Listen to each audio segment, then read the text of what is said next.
Hello guys, আবার চলে এসেছি নতুন একটা ভিডিও নিয়ে। তোমরা সবাই কেমন আছো? আশা করছি ভালো আছো। আমিও খুব ভালো আছি। আজকে মার কাছে আবদার করেছি পোলাও আর নিরামিষ আলুর দম খাওয়ার। ভাবলাম রান্নাটাও শেখা যাবে আর তোমাদের সাথেও শেয়ার করে নেওয়া যাবে। মা এখানে অলরেডি দেখতেই পাচ্ছ মশলা রেডি করে নিয়েছে। মশলার মধ্যে রয়েছে কাজু বাদাম, চারমগজ, টক দই, পোস্ত, জিরে গুঁড়ো, ধনে গুঁড়ো, লঙ্কা গুঁড়ো, হলুদ গুঁড়ো, আদা, তেজপাতা, গরম মশলা আর রয়েছে টমেটো। মা প্রথমে গোবিন্দভোগ চালটাকে ভালো করে ধুয়ে ঝরঝরা করে নিয়েছে। আর পোলাও করার জন্য মা একটা পাত্রে ভিজিয়ে রেখেছে কাজু বাদাম আর কিশমিশ। আর মা একটা পাত্রে জল নিয়ে এর মধ্যে ধনে, জিরে, হলুদ আর লঙ্কা গুঁড়ো ভালো করে মিশিয়ে কিছুক্ষণের জন্য রেখে দিয়েছে। এবার মা এখানে চালটাকে ঘি, হলুদ গুঁড়ো, চিনি এবং পরিমাণ মতো নুন দিয়ে ভালো করে মেখে কিছুক্ষণ রেখে দেবে। মা আলুর দম আর পোলাওটা বানাক, আমিও শিখে নিই। ততক্ষণ তোমরা এই চ্যানেলটাকে সাবস্ক্রাইব, শেয়ার আর লাইক করে দিও। আর এরকম ভিডিও কেমন লাগলো তোমাদের তা কমেন্ট করে আমাকে জানাতে ভুলো না কিন্তু। বোনও এসে হাজির হয়ে গেছে। আর এই আমাদের পুচকুলি। আচ্ছা,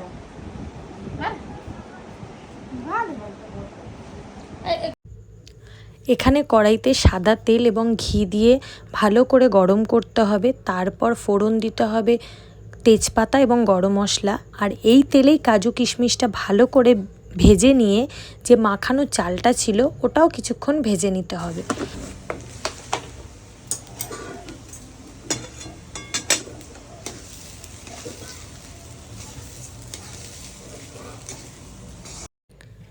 কড়াইতে হালকা করে চালটা ভেজে নেওয়ার সময় আবার কিছুটা পরিমাণ চিনি দিয়ে ভালো করে নাড়াচাড়া করে জলটা গরম হয়ে এলে সেই জলের মধ্যে চালটা ছেড়ে দিতে হবে।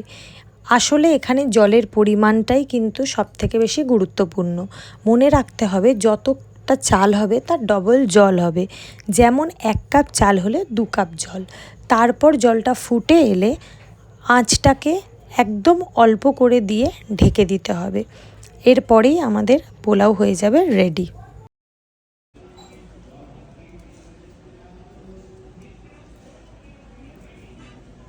ফাইনালি আমাদের পোলাও হয়ে গেছে রেডি। এবার হবে আলুর দম। মা ওখানে আলু ছুলে রেখেছে। এবার দেখা যাক আলুর দমটা মা কিভাবে করলো। আলুর দম করার জন্য এবার একটা কড়াইতে তেল দিতে হবে। সাদা তেল, সর্ষের তেল, যে কোনো তেল ব্যবহার করতে পারো। তেলটা গরম হয়ে গেলে তার মধ্যে অল্প জিরে, গরম মশলা এবং তেজপাতা ফোড়ন দিতে হবে। ফোড়ন দেওয়ার পর আলুটা তেলের মধ্যে ছেড়ে হালকা লাল করে ভেজে আলুটাকে তুলে রাখতে হবে।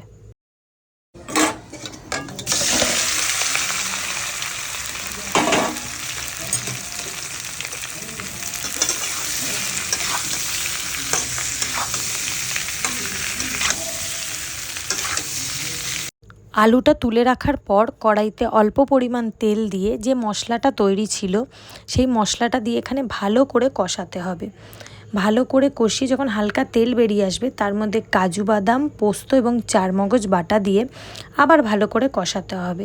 তারপর তার মধ্যে ওই ফ্যাটানো টক দইটা দিতে হবে এবং লাস্টে টমেটো দিয়ে ভালো করে তেল বেরোনোর আগে অবধি কষিয়ে নিতে। আমি স্নান করে উঠে ঠাকুরের নাম নিচ্ছিলাম এবং পুজো করছিলাম, তো বোন আমাকে রাগাবার জন্য ভিডিওটা করছিল।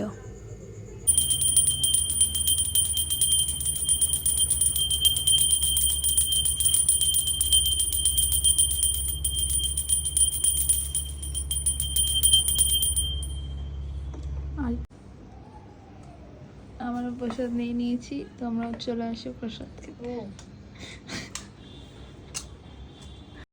ফাইনালি আমাদের রান্না ডান। পোলাও এবং আলুর দম হয়ে গেছে রেডি। তোমরা একই পদ্ধতিতে বাড়িতে করে অবশ্যই ট্রাই করতে পারো এবং আমাকে কমেন্ট করে জানাবে যে তোমাদের রান্না কেমন লাগলো। আজকে মায়ের থেকে শিখে নিয়েছি, নেক্সট ভিডিওতে আমি রান্না করব, তোমাদের সাথে সেটাও শেয়ার করব। এবার খেয়ে বলবো কীরকম হয়েছে। সবার খুব ভালো লেগেছে। এবার আমি খেয়ে রিভিউ দেবো। ততক্ষণ তোমরা চ্যানেলটাকে লাইক, সাবস্ক্রাইব, শেয়ার করে দিও। দেখা হবে তোমাদের সাথে আবার নেক্সট ভিডিওতে।